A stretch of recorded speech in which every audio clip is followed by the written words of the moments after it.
Scott, just before we get right into what Caelux is up to, because we've had the pleasure, I can remember the first time you and I met in person was on the floor of an SNEC show that was breaking down.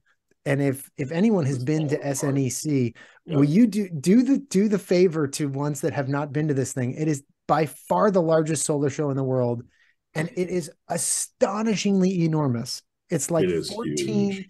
aircraft carrier size buildings, all in a Yes, triangle in the middle of exactly. Pudong, right? In the middle of Yeah, central Shanghai. Wow. And yeah, every building is full to the top of vendors that you've never heard of.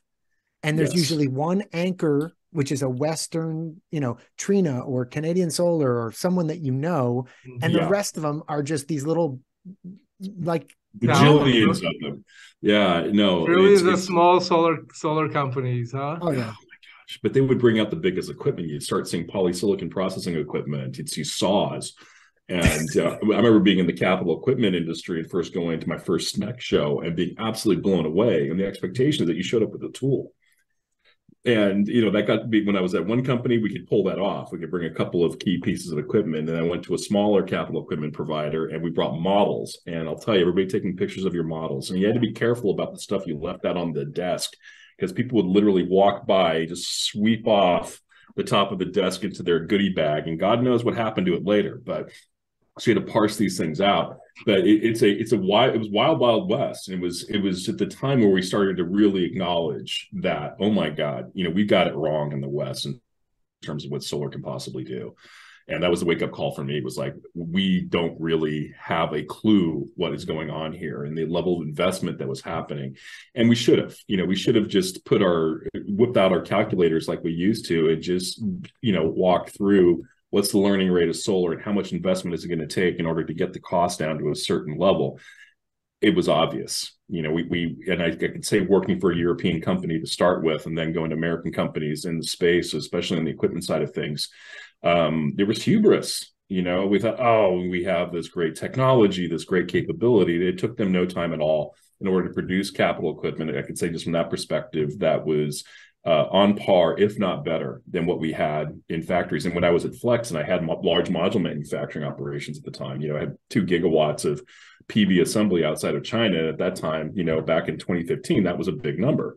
And we're struggling with US and European equipment providers. And then when we switched over to seeing Chinese tapping and stringing machines and Chinese laminators coming in, the maintenance issues went away. The process issues went away. And by the way, they were future-proof. We had tools that could actually do 7 bus bar before anybody was even thinking about it. And it took a minor upgrade to get there. And it was really just the math, right? I mean, it's you have a learning rate of 85%, and then every doubling of capacity, you're going to see a 15% reduction in cost. They proved it. And that same approach applies even today. I got to listen to Bill Gates talk about the fact that, well, there's no equivalent to Moore's law in solar. That is wrong. The equivalency of Moore's law has been around since the 1930s, since Wright Aerospace first developed the concept of learning rates.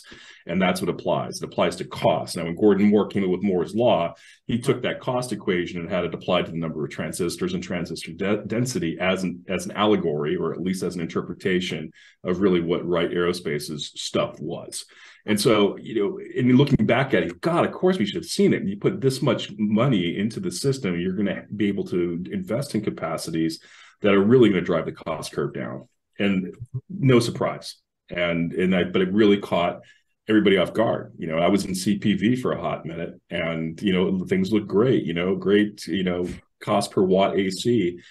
And then all of a sudden, the bottom fell out of the market in 2010, where you started to see low-cost, high-quality Chinese products coming on the market that made flat plate, fixed tilt PV super viable, and it was the turning point. But it's been interesting to see that and taking those lessons and kind of applying it now to this PV 3.0 environment.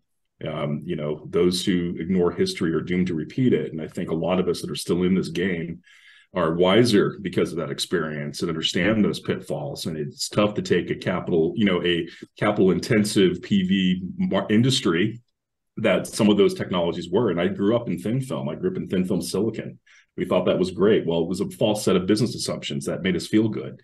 Likewise, in the SIG space, there were some fundamentals that were in the science as well as in the economics that it wasn't going to play well in a ubiquitous crystalline silicon world. So, we're taking those and trying to learn from them. Let me ask you to pause for a second, because Sure.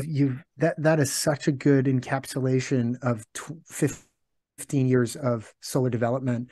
The thing that I was most struck with, sort of as we turned that bottom out in 2010, was the intensity in which China, the sovereign, was investing in the entire ecosystem of solar. It wasn't just one single part. They were deploying vast amounts of capital in, or making, enormous amounts of, let's say, land availability and construction materials availability for no cost or no tax forever, or whatever it is. They were after ribbon, folks. They were after glass. They were after frames. It was Everything. intense ecosystem building. Now faced today, and we see the result of that. It's like, unbelievable world dominance of solar electricity at this point is China. But with Caelux and with a potential technology lever you have, are you faced now with a situation where you have to develop a whole new ecosystem? Or is this, something where you can leverage connectors, for example, from Molex or from whomever, and cabling and other things? And perhaps for viewers' advantage, we can talk a little bit about Caelux and what you guys do, and maybe the Perovskite technology. And all. Well, I think John's question will lead us right there, and I think what you've put together kind of sets the tone quite well. That was exactly what I saw on the horizon. I said, how is a small U.S. startup going to compete against the likes of LONGi, Canadian Solar, JA, this industrial might that's really behind these companies? You're not. That's a simple answer, is that you're just not. So how can you play? Well, you have to look at your business differently. How do you go and take competitors and turn them into customers? And that's exactly what we decided to do. So Caelux, and the name comes from really Latin. It's caelum, being like heaven, and lux, light. So it's like skylight or heaven light, that's sort of the name of the company. And which I think is really an interesting way to think about what we do. And it's really the fact that we're bringing this perovskite technology to the solar market, and we're working with these companies as opposed to fighting them. We're developing technology that can be integrated into their module at virtually no real change to their module assembly line, but allows them to get a significant boost in performance. And when we launch our product Caelux 1 in 2024, it'll be able to boost the absolute percentage of efficiency by about 6%. So if you have a 23% module, we can make it a 29% module. And that's significant. That's real. It's real, and it's a huge 6% on 23. That's more like 25% improvement. Exactly right. And we talk about between 20 and 30% improvement, and over in terms of energy harvest, that's massive over the duration of a project's life. So we decided to be the best in the world at perovskite on glass. So how does that apply? Like, how do they apply this technology on the panel? Is it a laminate layer that you just plaster on, or is I wish, but. But what is it? Can you tell us a little bit about that? Oh, absolutely. And it kind of ties into the business model. So we don't buy glass. We consign glass from customers. And this was a thing I learned in the contract manufacturing world where John and I first met. We would consign a significant amount of inventory. We didn't buy it. We would basically take it off. It would be on our customers' books. We would hold it in our factory. We would transform it into the product, whether it's a microinverter, a solar module, or whatever. Same idea. We consign the glass from our customers. It's still on the customer's books. It's their inventory. It comes from the glass manufacturer. And then we layer on what we call a film stack. And that film stack is less than a micron thick. It's a very, very thin layer. It's thick. It's much thinner than what you have in a CATL module, as an example. So it's a very thin layer. And it starts off, we clean the glass. We deposit a transparent conductive oxide. We deposit what's called a whole transport layer. We build it up called a PIN from the glass. So the glass is really the superstrate. The sunny side is on the bottom. So on the underside of the glass, we're building up this stack. And then we have a proprietary process for depositing the perovskite on that glass, developing it, turning it, crystallizing it effectively, and then putting a couple of capping layers on it. So, and then it's ready to ship to our customer. So is it glass sandwich or is it's not glass sandwich then? Okay. Okay. So it's glass with glass layers. Especially, and we also have a proprietary encapsulation technology to ensure that this can be transported to our customer's location without suffering yield loss. And so that's really the concept. And what that does for us is a couple of things. Now, internally, it's great because our contribution margins are higher. And if you think about contribution margin, it's revenue minus variable cost. Our variable cost is labor, and it's the direct materials associated with depositing on that glass. We don't have the raw material cost of the glass itself. So that helps us have a high contribution margin, helps us pay off these factories in less than a year. So very CapEx efficient from that standpoint. And at the same time, it's priced such that when our customers use the technology, their cost per watt is flat. So we've taken the economic disincentive out of the equation. We don't have to have the conversation about, well, gee, what's the value of what you're delivering versus what I can sell in the market? We just say, you know what, you were paying 35, your module cost was 35 cents a watt, just as an example. It's still going to be 35 cents a watt. And one would ask, well, gee, how is that? Well, yeah, we charge for our glass, our coating is transformation. But the power goes up. So we're able to charge just for about as much as that power goes up. And so, we sell for roughly 10 cents a watt and we still make great money. And the customer now has the customer, just so I'm clear. Oh, Scott, I see. Because the panel is 35 cents a watt, but its wattage went up. So I see where right, but the customer takes delivery of a piece of glass with your specialty material on it. They then add the bus bar connectors, frame, etc. Right. Okay, and then they sell the finished goods.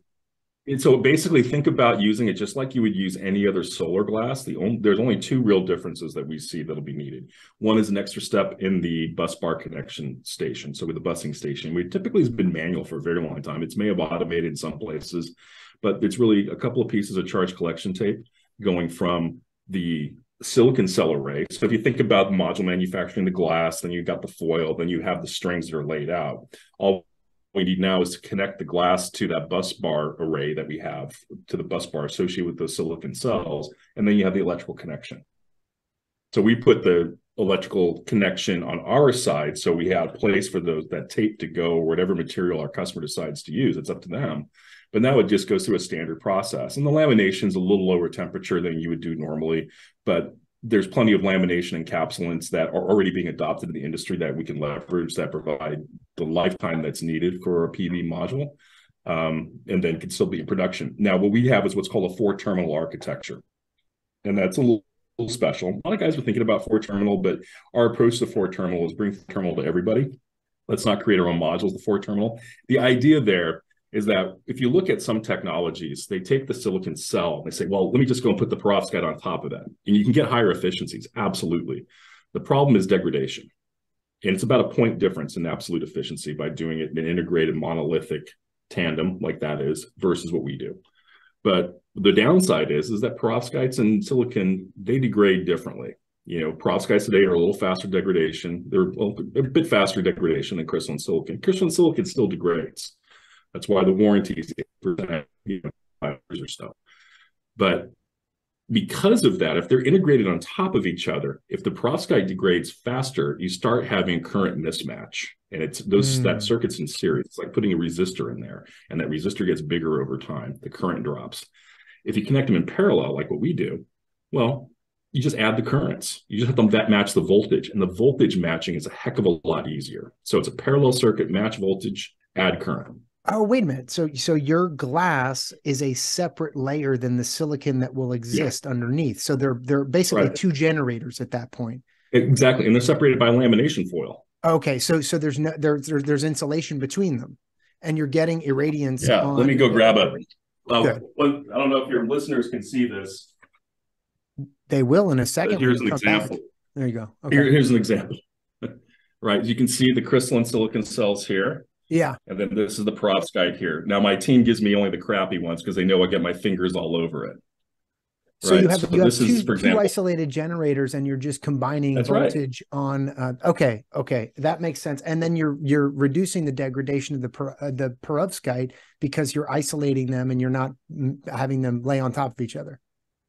And this can degrade faster. And our view is that we can commercialize sooner by having this setup than if you were to go and integrate them together, because we don't have to solve as many physics problems as the folks that are doing monolithic tandem do.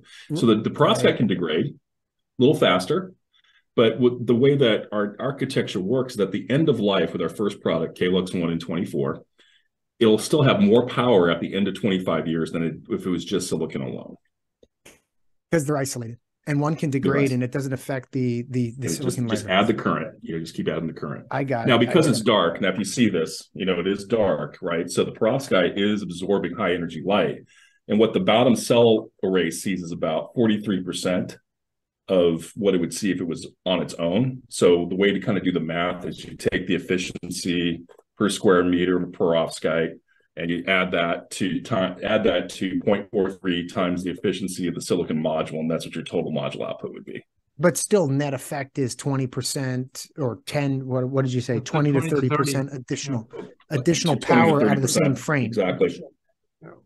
Exactly. So you have the same real estate, and because we're not coming out with our own module, we can have these conversations with everybody and say, hey, how would you like to go sell your module for more money? Your cost per watt is going to be flat. And by the way, your developer partner is going to see an economic benefit. They can either put 50 megawatts in a much smaller size, land size, or they can put in more. They can put in, 1.3x 68 megawatts into that same size. And so that's really kind of the idea. Right. And can you do this with sort of anyone? You could team with SunPower, for example, on the high end side. Yep. You could team with Longi. You could team with sort of anyone, because you're just you're switching out their glass basically. Yeah, and here's the scary thing. I think this is what gets people on the high end a little worried. Let's say you've got a pretty low wind panel today, 160 watts. Okay, so we can do the math here real quick. So 160 watts, that's going to get you put a perovskite on. So let's just do the math. So 160 watts per square meter, 16%, right? Times 0.43. So 160 under 0.43 times. So that's 68 watts. Then you throw our stuff on, which Caelux 1 will be 175 watts per square meter. So you've taken your 16% module, and now it's a 24.3% module. I mean, so you're really, so is the focus for you not the high end performers like the HIT modules from Panasonic or others? It's the low end, Jinko stuff, or who's really attracted to this? It's everybody. It can be anybody, but our investment came from Reliance Industries, as you know, and Reliance acquired REC, and REC is a leader in heterojunction. Yeah, the high end stuff. Yeah, absolutely. So go take our stuff and then put it onto that module. So, right, if you're starting, let's say by that point, a 24% module, 0.43 times, 243. Sorry, I should be able to do this stuff in my head, but I have a hard time multiplying. Well, I think it's plus 50. Don't worry about it. Yeah. So then the output here is, because of the addition of the new perovskite glass, you now have a higher power module within the same form factor. So situations where real estate is valuable, that's going to be a great benefit. And even in situations where real estate is not that valuable, it's going to save on balance of system costs, because you're going to need less panels, less wire, less racking, and all of that. Or you have the optionality to build out. Yeah. Or what? That's right. No, to John's point, he's absolutely right. And so the difference when we looked at it from a project. No, Scott, say it again, because I don't think Kerim didn't hear what I said, because we spoke at the same time. So say it again. So you have the optionality to really do what you want. And the way the economics played out, so we consulted with a project developer, and we brought them in and said, look, this is what we're thinking about. What's the best way to think about the value add given our price points and what we're trying to do? And he did the math. And what he showed is that, look, if you decide that you want to have a smaller footprint site, you would have a after-tax IRR that would be 170 basis points higher using our technology. So 1.7% higher after-tax IRR, which is big considering most of these are around 7% today. Or, if you decide to go with a bigger site and just monetize more, or the same size site and just monetize more kilowatt hours, then you have about 130 basis points improvement. Either way, wow, you're well north of 1% improvement in after-tax IRR for a US project. And so that's a big delta. I mean, I worked on opportunity zone capital deployment, if you remember when that happened under the Trump administration. That was 150 basis points of IRR improvement, and it became very popular with equity positions. So this kind of numbers from a qualified developer must make it very, very attractive to. It does. Yeah. And look, our first customer is going to be REC, right? And we're public about that. That was in our press release, and they want to capitalize on this efficiency because it does translate to significant value for their downstream partners. What the important part for us too, and John, you have a good appreciation for this, is that if you're a small, and I think you do too, because working with EV manufacturer doesn't have the same cachet from a warranty standpoint as working with a Trina or working with a big player that actually has the balance sheet back the warranty. In our case, it's the RECs of the world that will be the face of the customer that will have the warranty. Now, they're going to beat us up to make sure that we don't compromise their warranty. And we're looking forward to that. We do coordinate very closely on durability topics to make sure that we can ensure that we're not going to undermine their brand and their value. But they're going to be the face, and it'll be their warranty. So as a developer, you go, oh, well, it's this REC with Caelux inside, module, or it's a JA plus Caelux, or it's a Trina plus Caelux. The list can go on, but that's the idea. And our ambition is to really, change the name of the company to a verb. And one could argue, is that really great? But the reality is I want that. I would love every project developer in the world in 2024 to say, hey, the returns are this. What if I Caelux the project? What do I get? And if it pencils out better, we hope that drives more revenue, more solar. And, part of the ambition for the company is that, and John, you know these numbers better than I do, but, we want to have 40% of electricity in the US coming from solar by 2030, right? 2035. 2050, half the world should be powered by solar. But that's really going to require that we drive the module cost down significantly. And our technology is the gateway to achieving those goals. And the world needs more powerful, lower cost modules. And that's where we think perovskites really fit. And, if I think about the mission and vision for our company, we try to keep it super simple. The mission of the company is to launch this Caelux One product because we do think it's going to be transformational for the industry. The second thing, when we think about our vision, it's ubiquitous solar. We want to be part of that solution to deliver 50% of the world's electricity generation coming from solar. That's how we think about it. All right. But Scott, on the second point, what is Caelux 5 doing for the customer? Is it a 40% increase? I mean, because how much runway does this technology platform have in terms of improvement? This is like number one, right? Okay, it gives you 20 to 30%. That's huge, right? But is there a roadmap on what you're working on to extend this thing and to really make it so that you're driving that cost down super hard? Oh, absolutely. And there's a lot of, when we think about the far future roadmap, there's some things I probably don't want to discuss, but just when you think about perovskites in general, they have much more headroom than silicon does in terms of their efficiency. And, you're looking at high 30s conversion efficiency perovskites. And that's where we're at. Now, there's some devices today that are already in the 30s that people are making a much smaller scale. Now, everything we do is on this size. And our pilot line that we're ramping, that you saw my LinkedIn posting, will be at 1.5 square meters next year. That's in Mississippi. So this is sort of interesting. No, it's here. Oh, it's in LA.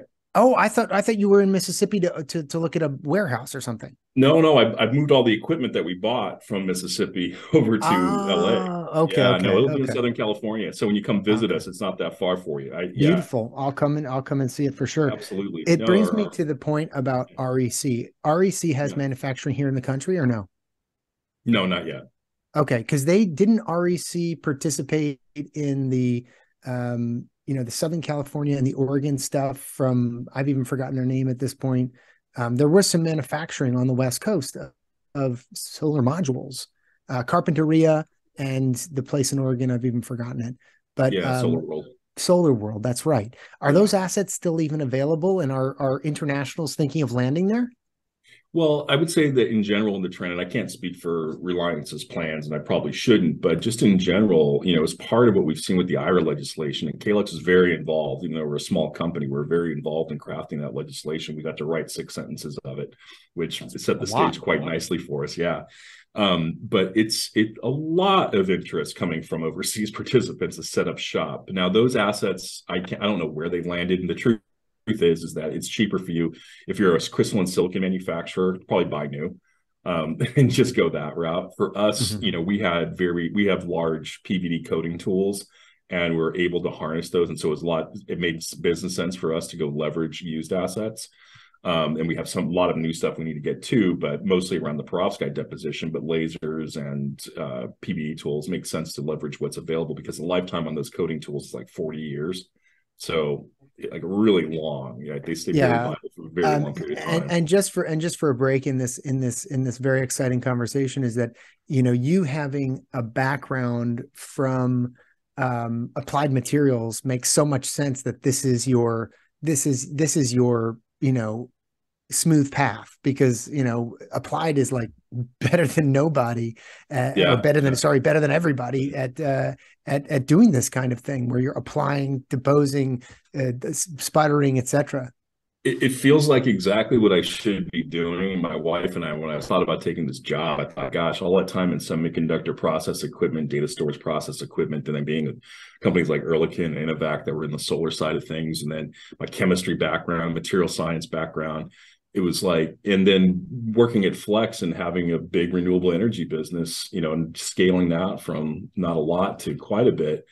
It seemed great. This is exactly what I want to do. And, even now we're an international company, as small as we are, we've got an office in Taiwan that's, providing a lot of value to us in terms of strategic sourcing and market development. So, it's pretty cool. You're building your sales force for Asia Pacific out of Taiwan. Yeah. Well, I would say a bigger kind of like sourcing and things like that. Yeah. Got it. And then process engineers and things of that nature, where we support customers in Asia that be likely based out of there. Right. Talk to me a little bit more, because the IRA, I think the IRA 22 and landing jobs here in the United States is I think it's a critical part of our American story of getting people back to work on the clean economy. Really sink into the business flow of, you now have equipment that you've acquired from Mississippi coming to Pasadena or somewhere in Southern California, being set up, and you're going to make glass with perovskite on it, and then you're going to ship it to somebody where? You're going to go back to China with this glass? Yeah. Really? No, not necessarily. No. So the idea for the concept of this first line is to prove the process, and there will be some international logistics that happen as we qualify it. The intent for this location is continue to be our center for development. And yes, we will be monetizing it. We'll be selling. Yeah, like day shift will always be R&D and PI, and swings and nights will be always production. And we'll have an easy way for us to increment capacity relatively cheaply. For the economic constraint on a business like this is the PVD coaters. The actual production constraint is the perovskite deposition, and those are relatively inexpensive. And I should highlight, we're not making custom tools either. These are commercial off-the-shelf equipment that we're able to use in a particular way that develop the stuff that we need to make. The flat panel industry, they come out of the medical industry, they come out of the OLED industry. This is not like stuff we need to go and say, make me this custom piece of equipment. So that's super helpful. It allows it to scale. But the concept here is really about development. You can kind of think about it like a virtual factory. Processes will be developed here in Pasadena. This is where we've got a lot of brain power. The relationship with Caltech and other institutions is quite strong, and that helps us recruit and talent that we need for this type of work that we do. And plus, the Los Angeles metro area has more manufacturing jobs than any other county in the country, so we're able to reach out and get a fantastic manufacturing workforce relatively easily at a price point that's very viable. But that'll really be the focus here. And so ideally, I could see us transitioning from that development framework into supporting customers that are in Arizona, as an example. And we do know of a lot of PV activity happening there. I mean, that's all going to take time to ramp up, though, right? I mean, that to be meaningful in terms of gigawatts, it's going to take time to have this story play out. And I was just trying to get the business flow for the next, say, 24 to 36 months of Caelux. It's really prove out Caelux 1 with some customers wherever they may be, lay that glass on top, have the PV underneath, 2 dual generators in isolation, combining voltage for a higher power module within the frame, and then transition into, can we support through IRA 22 finance mechanisms, which there are, it's a huge opportunity to make the United States a solar manufacturing center. Absolutely. Yeah. Tell me where you see the map. Where do you see the map here? Is it Arizona? I mean, you mentioned Arizona, but where are people thinking about landing solar capacity here? Arizona, Texas, and the Southeast. Southeast. The Southeast will continue to be, I think, a very vibrant hub for PV manufacturing in the U.S. There's large manufacturing in Georgia and in Florida in particular. We'll see Texas taking off. We'll see Arizona taking off. Part of the reason why we decided to co-locate our R&D team with our manufacturing here is that for early stage companies, it's detrimental to go and have manufacturing too far away. If you need to fly to where your location is, just double your cost of ramp today. That's what it's going to take. That's what it is. You're going to deal with factory shutdowns and downtime that are just going to be impossible for you to overcome. So we wanted to co-locate pilot manufacturing with R&D so that we're able to troubleshoot immediately when process issues. And that's going to happen, right? I have to laugh, Scott, because your best advice you gave our customer at the time was, let's ramp this here in Milpitas and do the NPI here. And everyone was like, no, let's go directly to Shenzhen. And I was like, but Scott's saying we shouldn't do that. Turned out to be completely right. For some people it works. I mean, Apple's very proud of the fact that they were able to do what they did and just went directly there. But not everybody's Apple. That's a culture that took 30 years to build by the time they made that shift to doing what they do today in the phone space. But for new companies, and unfortunately, I've seen it where you have bifurcated R&D and production, and when you have that, the time zone difference alone is a killer to get anything done. Nobody wants to go fly anywhere to go solve problems because for good reasons. They got their kid's first baseball game. It's like, okay. Look, go work all day fixing this problem, then go to your kid's baseball game and come back again and don't have to miss those things. And that's the expectation of the workforce today. I mean, people are very much in tune with having balance. And I know in the Valley, we come from that fabric saying, no, work till you drop. But reality is quite a bit different, and you have to be able to find that balance, and driving that proximity for R&D and manufacturing in this initial stage was super important. But to your point, what's a 24-month plan look like? Launch Caelux 1 and start selling product. In that time frame between 25 and 26 is going to be gigawatt ramp. And so we have a plan on how we're going to get to a gigawatt scale. And after 26, it's multi-gigawatt scale. So we want to be able to prove product. All manufacturing this glass with perovskite on it here in the United States. Not all here. No, there's definitely going to be a significant presence for us in India, as an example. I also see the company going to Southeast Asia. If LATAM turns back on again, and particularly, my experience in Brazil. We've had the largest PV manufacturing operation in the Southern Hemisphere at one point when I was at Flex. And I'm a big believer in the Brazilian solar market. If that turns on and our customers are there, we'll be there. And so we will have the ability to go in and deploy this coating operation, this perovskite deposition operation anywhere globally. And that's why we're like laser focused on CapEx reduction and direct materials costs harmonization and making sure we keep those costs down. Like our CapEx per watt is going to be 5 cents a watt. That's not a lot when you're talking about what we can do. When I started in the industry, it was $1 a watt, and we're all patting each other on the back how smart we were. It's 5 cents a watt for perovskite deposition. And when you compare that to a complete integrated, all the way from polysilicon through module, it's 15 cents a watt, which is great. But, we can deliver that incremental capacity. And when you compare, what's interesting, because if you look at where silicon is today, silicon's kind of running out of steam. It's starting to get harder and harder to extract more and more efficiency out of silicon. And here's just a rough number for you. Go to head reduction. It's about $150 million in CapEx for a gigawatt. And maybe it's a little less for some, but I'm just going to use 150 as an illustrative number. It's not too far off. So, and you'll get about a 2% improvement in silicon, 150 million in CapEx, 2% improvement. And people are making those investments all day. It makes sense for them. Get a 6% improvement with Caelux with a $50 million CapEx investment. Third the cost, 3x the performance. That's the math.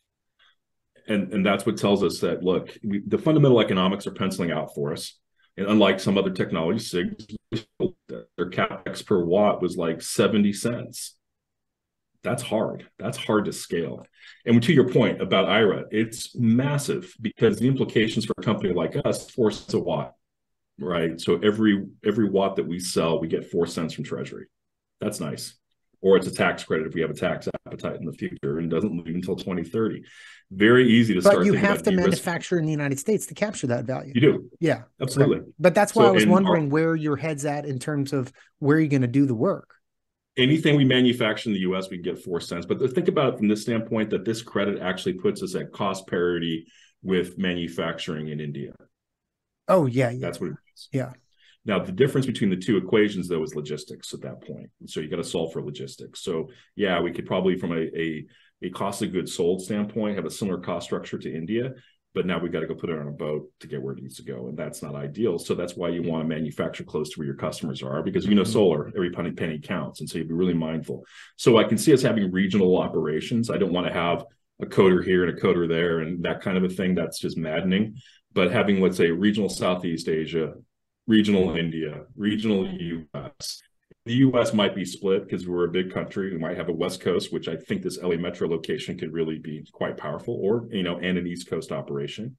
If we're able to do bimodal transportation, we will be able to. That may change that equation, but, that's sort of how I think about it, is regional manufacturing hubs, not necessarily. Yeah, you also mentioned a couple of really important places. Texas, Georgia, Florida, Arizona. People don't really associate those places naturally towards the clean economy.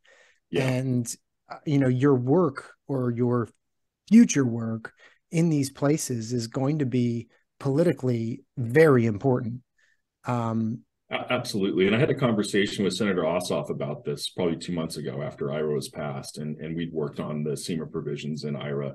And I had a great conversation with him, and he was very encouraging about, Georgia. And of course, I listened. And I think from a political standpoint, that's it's a purple state in very many, in maybe, shaded a little bit differently depending upon who you ask. But, we're starting to see that there's a recognition. Now, he's a Democrat, but there's starting to be a recognition in traditionally red states that this is jobs. This is job creation and growth. And once you start employing people with good, well-paying jobs that, are not just distribution, it's about manufacturing. I mean, case in point, LA's gotten the message, in the city that we are relocating to, our R&D and our manufacturing operations, has changed the zoning for everybody who has a warehouse. You are no longer a warehouse. You are now a zone for manufacturing. Anybody who comes in after you is now manufacturing, which tells you something, because I think a lot of the communities are kind of done with the big distribution model, and we see fewer and fewer jobs in distribution. Now that's becoming more automated, and likely should be. But how do you go and create these well-paying jobs where people have to have electromechanical skills, critical thinking, give people a pathway that's not necessarily you need to have a bachelor's degree, but you can come out of a tech school, you can come out of a high school that had a great tech program and get a great job that will last you your whole life. That's kind of sounds like how we used to be. And I'm so excited about that possibility. And you start doing that. Now it's no longer, I think in my mind, maybe I'm just being kind of logical and naive, but it's no longer about, oh, well, I don't like solar technology because that's a Democrat technology. It's more like, oh, I hate other solar technology, but damn it, I love that plant that's employing 5,000 people that's in my district. That's right. That's right. That becomes, do that over and over again. I think there's definitely, and we have to deliver as an industry. We absolutely have to deliver on the job creation side. I mean, I'm an independent politically. Sadly, one of the teams seems to have more climate solution supporters than the other team at this point. But I completely agree with what you just said. the jobs will drive the interest and support. And, that's why I specifically asked about Georgia, Florida, Arizona, Texas. Like, those are some pretty important areas to be building jobs. Well, LA Basin, I mean, geez Louise. Yeah, right there for sure. Yeah. Well, that's wonderful news. That's really great news.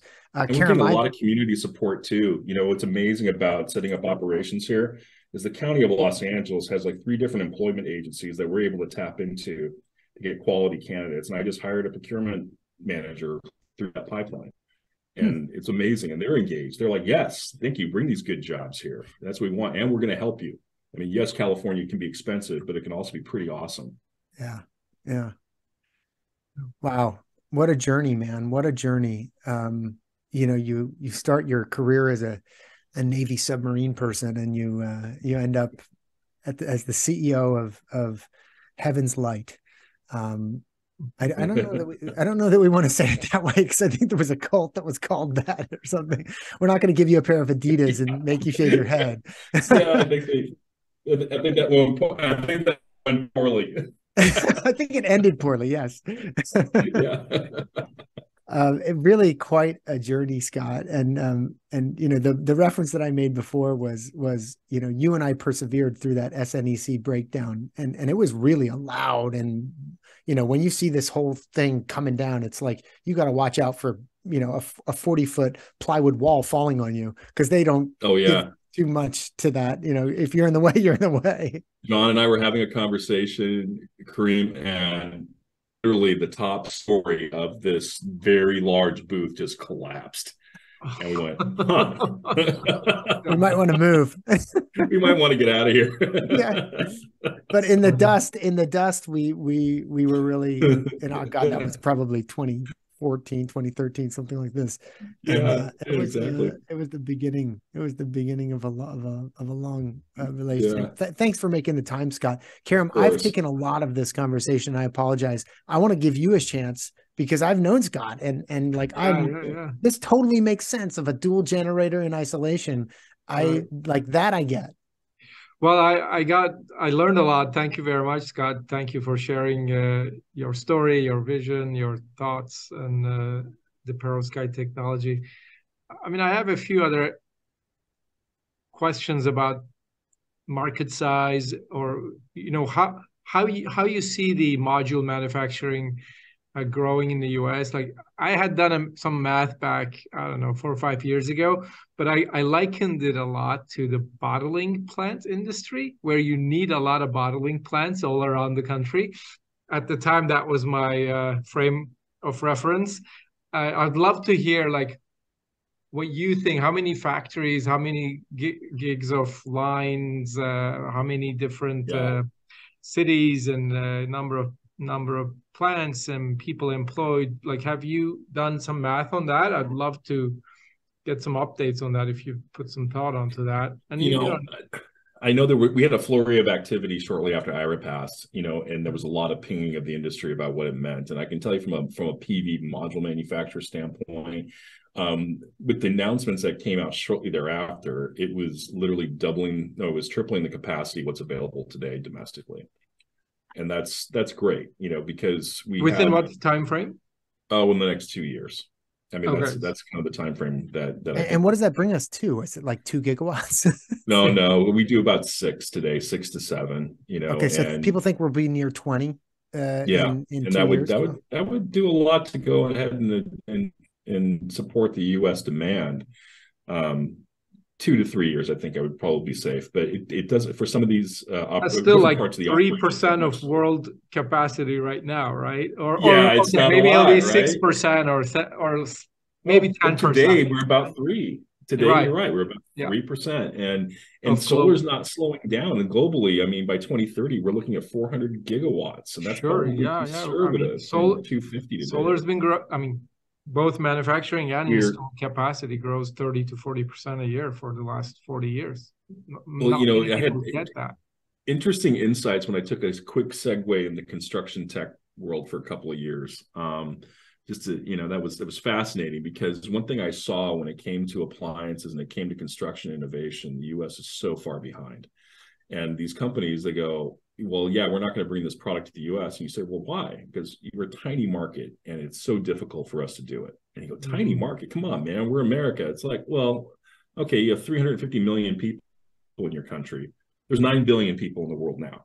So, how do we've got to kind of get out of this mindset of being so US centric now in terms of job creation and growth. Absolutely. We need to do it, and we need to go and make it a viable industry. And I do think that we should be producing all the PV that we consume should be here in the States.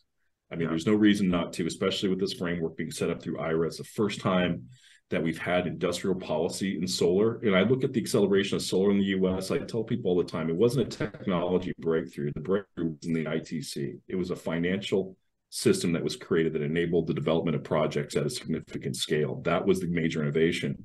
And we've never gotten behind the industry in any other fashion other than creating a demand signal. And that demand signal was quickly fulfilled by China, like overnight. And in the US, now we have a coherent industrial policy around the creation of renewable energy jobs and climate tech jobs that I think is a legacy that if we can continue down that path and we can show we can employ a significant portion of the population with climate technology manufacturing, then this is now a core industry to grow. And I think support will continue beyond 2030. That's my hope. How many jobs do you think that 20 gigawatts supports within 2 to 3 years? Oh gosh, if I told you something, I'd be just guessing. I've seen some numbers, but I just don't remember what the latest has been on that. But it's going to be a lot, right? I know Qcel's announcement, they talked about several thousand jobs. I think with First Solar's announcements, they've talked about a similar scale. So it's not inconsequential. And it really just takes, I think, some focus and willingness to do it. And we got to stop thinking in this country that this is completely a game dominated by China. It is today. Now the rules are changing. It's PB 3.0. Let's all recognize the opportunity that's in front of us here and capitalize on it. Well, and I think just like we don't import bottles from China, we want import because it's glass, it's heavy density products. For that very reason, I think we need plants locally everywhere in the world. I love that analogy, actually. Yeah. I haven't heard that before, but that is that really resonates. That was just me thinking back 5 years ago in a silo. No, man, that's wrote that or spot on. Made a point. But I think, one other question on the perovskite competitive landscape. Obviously, you have some competitors. Can you tell us a little bit about what some of your competitors are working towards, and how are you guys different? How do you share the competitive landscape? And it's a fascinating mix. There's not hundreds of us out there. There's I would say really 15 to 20, right, globally. And because it's hard. This is a hard thing that we're all kind of working on. I would say the major differentiator for us, I'll get us away from the materials differences because there's so many different combinations you could have. It's in the billions and billions of combinations to make a perovskite cell. And everybody has a certain flavor and a certain approach and how they go down it to go achieve certain parametric performance that they're driving towards. So that's always going to be a point of differentiation. What are all the ingredients used in the soup, so to speak? But moreover, what we see is it's dominated by companies that want to make perovskite modules or perovskite tandem modules. And that's I would say the lion's share of everybody out there. One company is selling formulations. They're just selling their juice in a bottle and saying, here you go. Here's a perovskite material system. And to my knowledge, we're the only one that are going after the market the way we're going after it, and turning all of these potential competitors into customers and leveraging that 250 gigawatt plus and growing manufacturing installed base. To me, that's Jon knows I made a modules for a long time, and it's a tough business. Yeah, it's tough. Yeah. And look, people are probably going to pull it off, and I salute them. But I've got a very different strategy for Caelux. Yeah, Caelux Inside is a very, very smart way to go about this. You are the key unlock ingredient. I like that part of the business model, and the go-to-market is very clever. Yeah. And I mean, people like Adani that are now reaching China scale, in domestic manufacturing in India, that's got to be a very obvious customer. Reliance, Tata are all doing manufacturing modules in India. As you said before, India will be an important location for you, and that's your $1.3 billion. In our strategic partner is Reliance, and we're very honored to have them as being our gateway to India. And I could say this, they're very serious, they're committed, and they're fantastic to work with. We're having a blast. Our team is really enjoying that relationship. Well, we want to help them be successful. I don't think Reliance would be against selling it to Tata, though. Like if it came to that, I don't think anyone's blocking anyone from anything. If you're going to create revenue, let's create profitable revenue. Make it grow. Let's do it. Let's do it. Yeah. That sounds great. Yeah. Lots of good things to say about those guys. They've been awesome. That's awesome. Kerim, anything else we want to wrap this up? I think we're good. Jon, thank you very much for making this happen. Scott, thank you so much for your time and all this knowledge you shared. And Scott, thanks so much for the time. All the listeners, go to SolarAcademy, check out the content there. Go to SunCast, check out the content there. A lot of good stuff happening. Scott, we're going to do this again. We may even do a site tour down in Los Angeles because it will be easy to do. Love it. We have the solar community solar gathering for RE Plus in San Diego, I think, coming up in January. Right. Is that right? January. Maybe that's the time we could do it on site. That'd be fun. You'll see a lot of stuff getting installed. Oh, boring. Okay, well, wait. We'll do it later in the year. So definitely the summer. Okay, summer. Okay, cool. Definitely this summer. Scott, thanks so much. Really time. Appreciate your time and great work you're doing here. So glad that this is happening in the United States and building jobs around us. Thank you. Jon, great seeing you again. And Kerim, very nice to meet you. Likewise. Looking forward to seeing you again. See you guys. All right. Bye-bye.